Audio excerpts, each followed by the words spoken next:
Hello tout le monde, j'espère que vous allez tous très bien. Aujourd'hui dans cette nouvelle vidéo, je vais vous montrer les fournitures scolaires qui sont indispensables, on va dire, pour l'université. Il y a certaines fournitures qu'il faudra ajouter en plus selon la filière dans laquelle vous êtes. Moi je suis en biologie, donc voilà, c'est pas une généralité pour toutes les filières, mais on va dire qu'une bonne partie seront utiles pour votre prise de notes à la fac. Donc j'espère que cette vidéo vous plaira. Si vous avez aimé, n'hésitez pas à mettre un like. Et aussi à vous abonner puisque d'autres vidéos vont arriver très prochainement. Donc voilà, je vous laisse tout de suite avec la vidéo, c'est parti. Donc premièrement, il vous faudra un support pour pouvoir écrire vos cours, donc vos CM, tout ça. Donc la première solution, c'est de prendre un carnet, un cahier ou des feuilles. En tout cas, le lien du carnet sera en barre d'infos. Donc voilà, par exemple, là c'est un carnet à petits carreaux.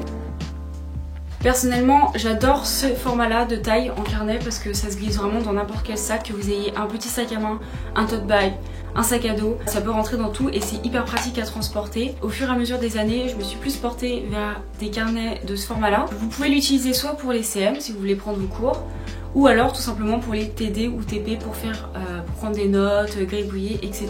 Vous pouvez même faire des fiches de révision sur des carnets de ce format-là. C'est super pratique. Une autre solution que beaucoup de gens prennent, c'est un ordinateur. C'est vraiment hyper pratique si vous voulez écrire beaucoup de choses, puisqu'on écrit beaucoup plus, je trouve, à l'ordinateur. Après, ça dépend si vous êtes plus rapide à taper sur l'ordinateur ou si vous êtes plus rapide à écrire à la main. Moi, personnellement, je suis plus rapide sur l'ordinateur et puis je peux corriger les fautes et ça me fait un cours beaucoup plus propre que si j'écris à la main, puisque je vais écrire beaucoup plus vite et pas très bien écrire. Comme ça me permet de faire des fiches de révision ensuite à la main. L'ordinateur, c'est pas une obligation d'en avoir un au début. Personnellement, j'ai fait mes premières années de licence avec l'ordi juste pour taper mes cours à la fac. Par contre, en dernière année de licence et là au début de mon master, j'ai commencé à réellement avoir besoin d'un ordinateur chez moi. Tout simplement car on avait pas mal de comptes rendus à rendre et également on avait des logiciels à utiliser, par exemple donc R pour les stats, QGIS pour la cartographie. C'est vrai que au début c'était pas une obligation d'en avoir un, mais ça a fini par en devenir une puisqu'on peut pas s'amuser à faire ce genre de choses à l'université, donc à la bibliothèque par exemple. Après ça dépend évidemment de la filière dans laquelle vous êtes, mais je pense que quand on commence à devoir écrire des comptes rendus, des mémoires, etc., ça devient important d'avoir un ordinateur. Une autre solution très proche de l'ordinateur, c'est d'avoir une tablette. Il y a plein de modèles de tablettes qui existent.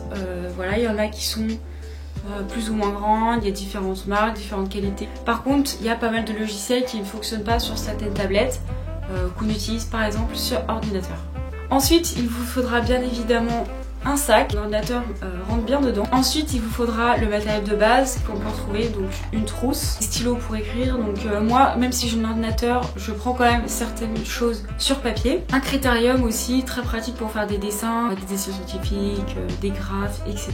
pour des comptes rendus par exemple. La gomme qui va avec bien sûr. Les stabilos, alors ça c'est vraiment hyper pratique, notamment si vous voulez ficher vos cours ou tout simplement dans des fiches de révision, mettre du stabilo sur ce qui est important à apprendre. Les ciseaux aussi hyper pratique si on a besoin de découper certaines choses en cours, et la colle évidemment. Ensuite je vous conseille aussi d'avoir toujours des feuilles blanches avec vous, c'est toujours pratique. Moi j'ai ma tablette donc ça me sert un peu moins. Pour le carnet c'est aussi hyper pratique d'en avoir un, notamment pour quand vous faites du terrain comme nous en écologie et qu'on doit se déplacer sur le terrain, faire du comptage, des graphes, des tableaux, etc. Donc voilà, je vous conseille quand même de toujours avoir au moins un carnet avec vous. Également en biologie, là je l'ai pas avec moi mais il vous faut une trousse de dissection.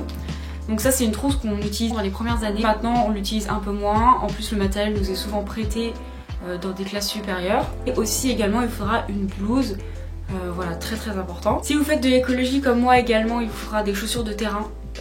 Parce que vous allez peut-être aller en forêt, vous déplacer dans la montagne, et également aussi avoir des vêtements de terrain qui soient imperméables, qui soient saisissables, etc. Enfin je vais finir par rapport aux livres. Dans certaines filières on a besoin de bouquins. Donc nous en biologie on n'en a pas spécialement besoin, même si j'ai des amis qui en ont. Mais par exemple en PACES on avait besoin de certains livres que j'ai achetés. J'en ai revendu certains d'ailleurs, mais il m'en reste toujours. Notamment donc en PACES, en droit, etc. Souvent il va vous falloir des livres. Sinon vous pouvez toujours aller les consulter à la bibliothèque si vous en avez pas tout le temps besoin, mais besoin par exemple que pour les examens, vous pouvez les emprunter pendant 1 ou 2 semaines. Si on est minimaliste, on a juste besoin d'un carnet et d'un stylo. Ça peut largement faire l'affaire. Là je vous ai montré un peu toute la panoplie des choses dont on a besoin, qui sont utiles. J'ai pas parlé dans cette vidéo des pochettes et des classeurs parce que si vous avez regardé mes précédentes, j'en ai déjà parlé, mais vous savez qu'on peut écrire aussi sur des feuilles libres et les mettre dans des classeurs. En tout cas, j'espère que cette courte vidéo vous aura plu. Elle a pas été très longue, mais j'ai essayé d'être synthétique. N'hésitez pas à vous abonner à ma chaîne, hein, juste ici, et aussi à mon compte Instagram. Je vous fais plein de gros bisous, on se voit très bientôt. À la prochaine, bye.